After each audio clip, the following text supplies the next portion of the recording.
নমস্কার প্রিয় দর্শক বন্ধুরা, ওং নমঃ শিবায় শান্তায় করুণাত্রায় হেতবে নিবেদিতামি চাত্তানং তং গতিং পরমেশ্বরম। জয় শিব শম্ভু।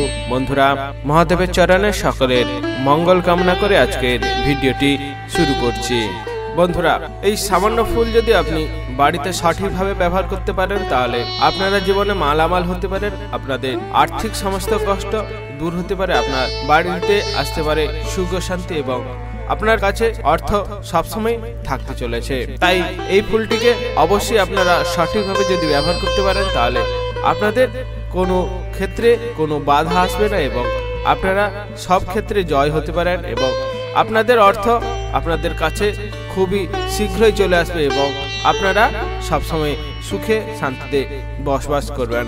হ্যাঁ বন্ধুরা, আজকে যে ফুলটির সঠিক ব্যবহারের বিষয়ে আলোচনা করব সেটি হলো অপরাজিতা ফুল। বন্ধুরা, এই ফুলটি সামান্য হলেও আপনারা যদি এর ব্যবহার সঠিকভাবে করতে পারেন তাহলে আপনারা শনিদেবের আশীর্বাদও পেয়ে যেতে পারেন। তার সাথে মহাদেব অর্থাৎ শিবশম্ভু অর্থাৎ ভগবান শিবের আশীর্বাদ পেয়ে যেতে পারেন অনায়াসে। এটি পাওয়ার ফলে আপনাদের সমস্ত রকমের বাধা বিপত্তি কেটে যাবে এবং আপনারা সমস্ত রকম উন্নতির দিকে এগিয়ে যেতে পারেন এবং আপনাদের যদি পারিবারিক সমস্যা তা অনায়াসে কেটে যাবে বলে ধারণা। তাই অবশ্যই এই ফুলটিকে সঠিকভাবে যদি আপনারা ব্যবহার করতে পারেন তাহলে আপনাদের সমস্ত রকম মনস্কামনা অবশ্যই পূরণ হবে খুব শীঘ্রই। তাই বন্ধুরা, এই ফুলটিকে যথেষ্ট সঠিকভাবে ব্যবহার করার জন্য ভিডিওটি প্রথম থেকে শেষ পর্যন্ত দেখতে থাকুন, তাহলে আপনারা অবশ্যই মহাদেবের কৃপা লাভ করতে পারবেন এবং তার সাথে সাথে ভগবান শনিদেবেরও কৃপা আশীর্বাদ আপনারা শীঘ্রই পেয়ে যাবেন। তাই অবশ্যই ভিডিওটি স্কিপ না করে প্রথম থেকে শেষ পর্যন্ত দেখতে থাকুন। নমস্কার প্রিয় দর্শক বন্ধুরা, সঠিক দিশা এই চ্যানেলে আপনাদের সুস্বাগতম। ভারতীয় দর্শন শাস্ত্র এবং বিভিন্ন দেবদেবীর পূজার মূল আলোচনার বিষয় এই চ্যানেলে আপনারা যদি নতুন থাকেন অবশ্যই সাবস্ক্রাইব করবেন, পাশে থাকা বেল আইকনটি অবশ্যই বাজিয়ে দেবেন পরবর্তী ভিডিওটি প্রথম পাওয়ার জন্য এবং যদি ভালো লাগে অবশ্যই একটি লাইক করবেন। যদি আপনাদের এই ভিডিও সম্পর্কে কোনো মতামত থাকে অবশ্যই কমেন্ট বক্সে তা জানিয়ে দেবেন এবং কমেন্ট বক্সে জয় শিব শম্ভু এবং জয় শনিদেব লিখতে একদমই ভুল করবেন না। বন্ধুরা, চলে আসা যাক আজকের ভিডিওতে বিস্তারিতভাবে আলোচনা করার জন্য। বন্ধুরা, হিন্দু ধর্মে তুলসীর মতো অপরাজিতা ফুলকেও অত্যন্ত শুভ এবং পবিত্র বলে মনে করা হয়। অপরাজিতা ফুল যেমন মহাদেবের প্রিয় অর্থাৎ ভগবান শিবের প্রিয়, জ্যোতিষশাস্ত্র মতে এই ফুলের বেশ কিছু বৈশিষ্ট্যের কথা উল্লেখ আমাদের করা হয়েছে বা আমরা জেনে থাকি। বন্ধুরা, আয়ুর্বেদ সিদ্ধান্ত অনুসারে অপরাজিতার ফুলই খুবই গুরুত্বপূর্ণ ভূমিকা রয়েছে। জ্যোতিষশাস্ত্র অনুযায়ী মনে করা হয় যে বাড়িতে সঠিক দিকে যদি অপরাজিতা ফুল গাছ বসান তাহলে সেই বাড়িতে কোনো সমস্যা প্রবেশ করতে পারবে না। তাই অবশ্যই সঠিকভাবে সঠিক দিকে অপরাজিতা ফুলটি অবশ্যই বসাবেন, তা ভিডিওতে অবশ্যই আলোচনা করা হয়েছে। তন্ত্রশাস্ত্র অনুযায়ী এই অপরাজিতা ফুলের বেশ কিছু টোটকা অর্থাৎ বেশ কিছু কাজ উল্লেখ করাও হয়েছে, তা খুবই গুরুত্বপূর্ণ। আপনারা যদি এই টোটকাগুলি মেনে চলতে পারেন বা এই কাজগুলি যদি মেনে চলতে পারেন তাহলে আপনার পরিবারে কোনো অর্থকষ্ট কখনোই আসবে না, আপনারা মালামাল হয়ে যেতে পারেন। অপরাজিতা ফুলটিকেও বিষ্ণুকান্ত বলা হয়। এটি একটি বিশেষ ফুল।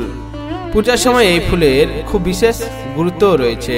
এটি ভগবান বিষ্ণু এবং শনিদেবের উভয়ের কাছে খুবই প্রিয়। ধর্মীয় বিশ্বাস অনুযায়ী এই ফুলটি অর্পণ করলে ভগবান শ্রী বিষ্ণু এবং ভগবান শনিদেব প্রসন্ন হয়ে যান এবং এটি মানুষের জীবনে সুখ শান্তি এবং সমৃদ্ধি বৃদ্ধি করে এবং সমস্ত রকম বাধা বিপত্তি কেটে দিতে সক্ষম হতে পারেন। বন্ধুরা, এই কাজগুলি ছাড়াও অপরাজিতা ফুলের বিশেষ ক্ষমতা আছে বলে বিশ্বাস করা হয়। জ্যোতিষশাস্ত্র অনুসারে এই ফুলের সঙ্গে সম্পর্কিত কিছু প্রতিকার রয়েছে যা ঘরে সুখ শান্তি নিয়ে আসে এবং বিশেষ করে কেউ যদি আর্থিক সমস্যায় ভুগে থাকেন অপরাজিতা ফুলের প্রতিকার তাকে অত্যন্ত গুরুত্বপূর্ণ সাহায্য করতে পারে। তাই বন্ধুরা, অবশ্যই এই ফুলটিকে সঠিকভাবে ব্যবহার করা আপনাদের খুবই প্রয়োজন। তাই বন্ধুরা, অবশ্যই এই কাজগুলি যদি আপনারা করতে পারেন তাহলে খুবই ভালো হতে পারে। প্রথমত যে বিষয়ের কথা বলবো বন্ধুরা, শাস্ত্র অনুসারে মনে করা হয় শনিদেবকে অসুবিধা এবং বিধিনিষেধের দেবতা মনে করা হয়। নীল অপরাজিত ফুল তার খুব বিশেষ পছন্দ।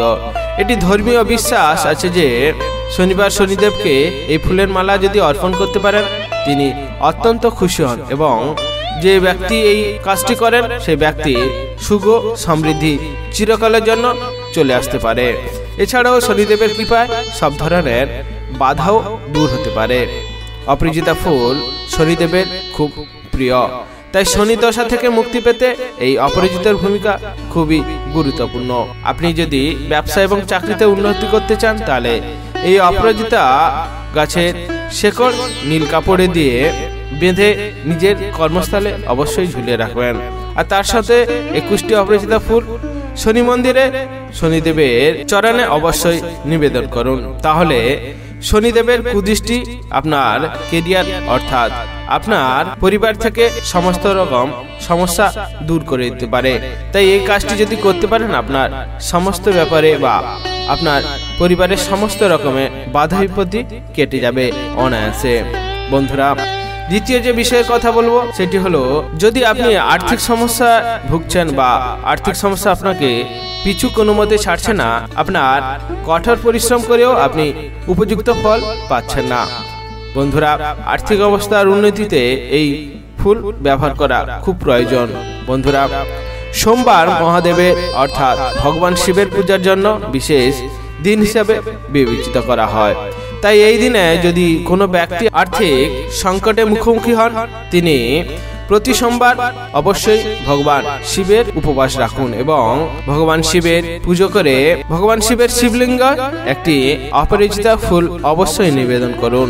এরপর আপনি যদি পারেন রুদ্রাক্ষের জপমালা হাতে নিয়ে মহামৃত্যুঞ্জয় মন্ত্র পাঠ করতে পারেন। আপনি যদি এই মহামৃত্যুঞ্জয় মন্ত্র পাঠ না করতে পারেন তাহলে ওং নমঃ শিবায় 108 বার অবশ্যই জপ করতে পারেন। তাহলে ভোলানাথ অর্থাৎ ভগবান শিবের আশীর্বাদ অবশ্যই আপনি পেয়ে যাবেন। এরপর অপরাজিতা ফুলটি তুলে নিয়ে বাড়িতে যেখানে টাকা পয়সা রাখেন বা আপনার সোনা দানা জহরত ইত্যাদি রাখেন সেখানে অবশ্যই রেখে দিতে হবে। এর ফলে আপনার আর্থিক অবস্থার উন্নতি অবশ্যই হবে, আপনার বিভিন্ন রকম ব্যবসার উন্নতি হবে এবং আপনার যে বাসস্থানের উন্নতি হবে এবং ধীরে ধীরে আপনার আর্থিক সমস্যা একদমই মিটে যাবে এবং আপনি সমস্ত রকম সুখ ভোগ করতে সক্ষম হবেন। তৃতীয় যে বিষয়ের কথা বলবো সেটি হলো, সোমবার একটি নদীতে একসঙ্গে 5টি অপরাজিতা ফুল ভাসিয়ে দিতে যদি পারেন তাহলে আপনি দেবী মা লক্ষ্মীর কৃপাও পেয়ে যেতে পারেন। দেবী মা লক্ষ্মীর কৃপা পাওয়ার ফলে আপনার আর্থিক সমস্যার উন্নতি হবে এবং আপনি জীবনে সুশান্তি অর্থাৎ আপনার গৃহে সবসময় সুখ সমৃদ্ধি ভরে থাকবে। তাই অবশ্যই নদীতে যদি 5টি অপরাজিতা ফুল ভাসিয়ে দিতে পারেন তাহলে আপনাদের ক্ষেত্রে মঙ্গল হবে এবং দেবী মা লক্ষ্মী তাতে খুবই প্রসন্ন হবেন এবং আপনার সমস্ত রকম আর্থিক সমস্যা দূর করে দিতে পারেন এক নিমেষে। বন্ধুরা, চতুর্থ যে বিষয়ের কথা বলবো, অপরাজিতা ফুলের মালাও মনস্কামনা পূরণের জন্য নিজস্ব বিশেষ তাৎপর্য নিয়ে আসতে পারে। বন্ধুরা, বলা হয়েছে যদি কোনো ব্যক্তি তার ইচ্ছা পূরণ করতে চান তবে তিনি দেবী মা দুর্গা, শনিদেব, ভগবান শিব এবং ভগবান বিষ্ণুর উদ্দেশ্যে অপরাজিতা ফুলে মালা যদি অর্পণ করতে পারেন তাহলে আপনি দেবদেবীর আশীর্বাদ লাভ করতে পারেন এবং আপনার সমস্ত রকম মনস্কামনা অর্থাৎ আপনার গৃহে এবং আপনার পরিবারে বা আপনার ব্যবসা বাণিজ্যে বা আপনার শারীরিক সমস্ত ক্ষেত্রে আপনি আপনার সকল মনস্কামনা পূর্ণ করতে পারেন এবং আপনার গৃহে অর্থের কোনো কষ্ট থাকবে না। তাই অবশ্যই এই মালা যদি মা দুর্গা, শনিদেব, ভগবান শিব এবং ভগবান শ্রী বিষ্ণুর উদ্দেশ্যে আপনারা যদি সপ্তাহে 1টি বার করেও যদি মালা অর্পণ করতে পারেন তাহলে আপনারা সমস্ত রকমের দেবদেবীর আশীর্বাদ লাভ করতে পারেন। অবশ্যই আপনি এটি যদি নিষ্ঠা ভরে করতে পারেন তা আপনার ক্ষেত্রে খুবই মঙ্গল হবে। তাই অবশ্যই এই কাজটি যদি করতে পারেন তাহলে আপনার ক্ষেত্রে কোনো অসুবিধা আসবে না। পঞ্চমত যে বিষয়ের কথা বলবো, আমরা সবাই চাকরি পরীক্ষার জন্য ছুটে থাকি এবং চাকরি পাওয়ার জন্য আমরা ছুটে থাকি। চেষ্টা করেও যদি চাকরি পরীক্ষায় পাস করতে যদি আপনি না পারেন তাহলে ইন্টারভিউ দিতে যাওয়ার আগে আপনি তার আগের দিন যদি 5টা অপরাজিতা ফুল এবং 5 টুকরো ফিটকিরি আপনার আরাধ্য দেবতার পায়ে নিবেদন করতে পারেন। বন্ধুরা, আপনার আরাধ্য দেবতা যিনি হতে পারেন ভগবান শিব, শনিদেব, মা লক্ষ্মী যিনি হতে পারেন, তার পায়ের নিচে 5টা অপরাজিতা ফুল এবং 5টি ফটকরির টুকরো অর্থাৎ ফিটকিরির টুকরো যদি নিবেদন করতে পারেন তাহলে খুব ভালো হবে। এবং সেই নিবেদন করার পরের দিন, যেদিন আপনি ইন্টারভিউ দিতে যাচ্ছেন, সেদিন ওই ফুলগুলো নিজের পার্স অর্থাৎ আপনার ব্যাগে অবশ্যই রেখে দিন। বন্ধুরা, এর ফলে বলা হয়েছে যে আপনি আপনার পছন্দ মতো চাকরি পেয়ে যাবেন এবং আপনি যদি নিষ্ঠা ভরে এই কাজটি করতে পারেন তাহলে আপনার ক্ষেত্রে কাজটি খুবই শীঘ্রই হয়ে যাবে। তাই বন্ধুরা, অবশ্যই মনোযোগ সহকারে এবং নিষ্ঠা ভরে এই কাজটি যদি করতে পারেন, আপনার আরাধ্য দেবতার পায়ের নিচে 5টি অপরাজিতা ফুল এবং 5টি ফটকিরির টুকরো যদি নিবেদন করতে পারেন এবং সেটি আপনার ইন্টারভিউ দিতে যাওয়ার সময় ব্যাগে রাখতে পারেন, তাহলে আপনার কোনো অসুবিধা হবে না চাকরি পেতে। কোনোভাবে কোনো ব্যক্তি বা কোনো রকম আপনার চাকরি থেকে কোনো ব্যক্তি আটকাতে পারবে না। তাই অবশ্যই এই কাজটি করার সময় খুবই মনোযোগ সহকারে করতে হবে। বন্ধুরা, ষষ্ঠত যে বিষয়ের কথা বলবো সেটি হলো আমাদের অসুখ বিসুখ অনেকেরই লেগে থাকে। তাই অবশ্যই যদি আপনার পরিবারে অসুখ বিসুখ পিছু না ছাড়ে তাহলে আপনি একটি কাজ করতে পারেন। প্রতি সোমবার শিবলিঙ্গে পুজো অবশ্যই করুন এবং সেখানে আপনি শিবলিঙ্গে 3টি অপরাজিত ফুল নিবেদন করতে পারেন। যদি আপনি প্রতি সোমবার না করতে পারেন তাহলে প্রত্যেক মাসে একটি সোমবার এই দিনটিকে বেছে নিন। আপনি ভগবান শিবের পুজো করবেন এবং সেই শিবলিঙ্গে 3টি অপরাজিত ফুল নিবেদন অবশ্যই করবেন। পুজোর পরে এই ফুলটিকে একটি টুকরো সাদা কাপড়ে মুড়ে রান্না করে উত্তর পূর্ব কোণে অবশ্যই রেখে দেবেন। বন্ধুরা, এই কাজের ফলে বাড়িতে পজিটিভ এনার্জি বাড়ে। এই পজিটিভ এনার্জি বাড়ার ফলে আপনার অসুখ বিসুখ পরিবারে সব সময়ের জন্য কমে যাবে এবং ভগবানের আশীর্বাদে আপনাদের পরিবারে সুখ সমৃদ্ধি সবসময়ের জন্য বৃদ্ধি পাবে। তাই অসুখ বিসুখ কমানোর জন্য অবশ্যই এই কাজটি যদি করতে পারেন তাহলে খুবই মঙ্গল এবং খুবই ভালো হবে বলে মনে করা হয়। বন্ধুরা, সর্বশেষ যে কথাগুলি বলবো, বন্ধুরা আপনারা যদি বাড়িতে লক্ষ্মী নারায়ণের শুভ দৃষ্টি যদি পেতে চান তাহলে বৃহস্পতিবার বা শুক্রবারে বাড়িতে অপরাজিতা গাছ অবশ্যই পুঁততে পারেন। তাহলে আপনারা বাড়িতে লক্ষ্মী এবং নারায়ণের শুভ দৃষ্টি পেয়ে যেতে পারেন। আর এই লক্ষ্মী নারায়ণের শুভ দৃষ্টি পাওয়ার ফলে আপনার বাড়িতে কোনো রকম অশান্তি বা বাড়িতে কোনো রকম বাধা বিপত্তি কখনোই আসবে না। এবং আপনারা যদি কোনো ঋণ থেকে মুক্তি পেতে চান তাহলে মঙ্গলবার বা শনিবার 3টি অপরাজিতা ফুল জলে ভাসিয়ে দেবেন আপনার আরাধ্য দেবতার উদ্দেশ্যে। তাহলে আপনারা ঋণ থেকে মুক্তি পেয়ে যেতে পারেন বা ঋণ থেকে মুক্তি পাওয়ার উপায় আপনারা অবশ্যই পেয়ে যেতে পারেন।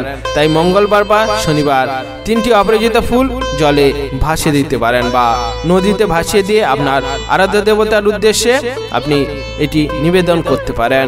বন্ধুরা, সর্বশেষ যে কথাগুলি বলবো সেটি হলো মানা না মানা সেটি আপনার বিষয়। যদি মানতে পারেন সেটি আপনার ক্ষেত্রে মঙ্গল হবে, যদি না মানতে পারেন সেটি আপনার ভাগ্য নির্ধারণ করবে।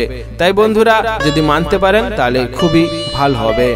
বন্ধুরা, আপনাদের সাথে অনেক আলোচনা রয়েছে, আজকে এইটুকু। আপনারা সকলে ভালো থাকবেন, সুস্থ থাকবেন। ধন্যবাদ।